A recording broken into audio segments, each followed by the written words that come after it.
In this video, I'm going to show you how you can use your calculator to calculate the correlation coefficient and your linear regression line for a given set of data.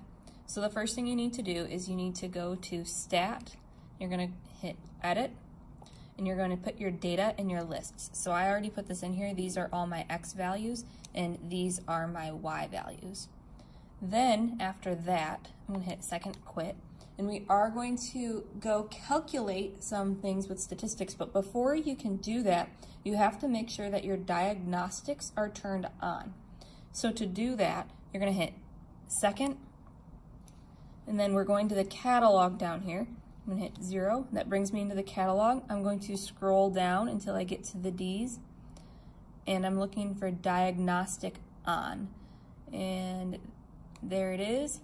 I'm going to select diagnostic on. I'm going to hit enter. Then I need to hit enter one more time. Then it says done. Once you've done this, you don't have to do it again. It'll always give you your diagnostics unless you turn it off. But otherwise it'll stay on.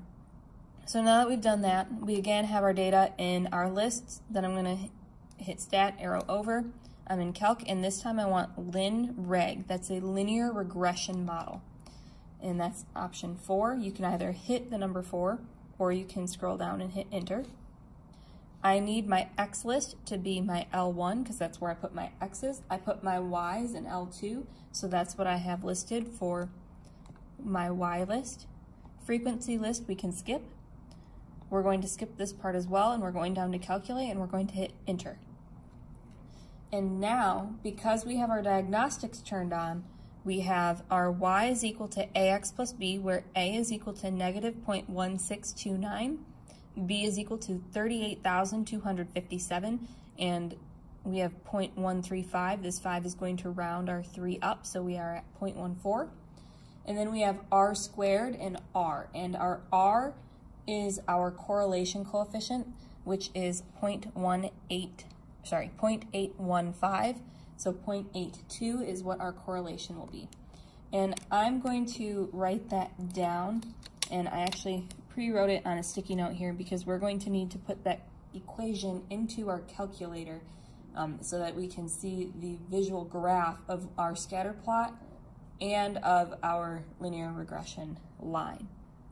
So to do that, previously we have been graphing lines by going to Y equals, and this is where we'll put our regression formula, but our scatter plot is going to come from these plots up here. And I'll show you how to get that in a second. I'm going to start by putting my regression line in. So I have negative 0.16x, and I covered my x up here, plus 38,257.14, and that's my linear regression line. To get to my plots, I'm going to hit Second, and right above the Y equals, it says Stat Plot. That's what I want. I'm going to use the first one. I'm going to hit Enter to select that. I'm going to turn it on by hitting Enter.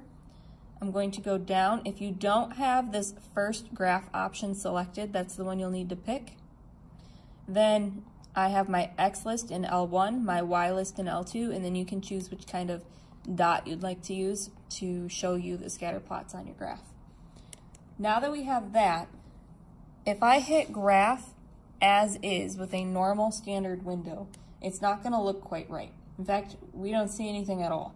In order to see our graph, you're going to hit zoom, and this time we're looking for zoom stat, which is number 9. I'm going to hit enter, and there's my scatter plot, and there is my regression line as well. We're going to nope, that's all I need.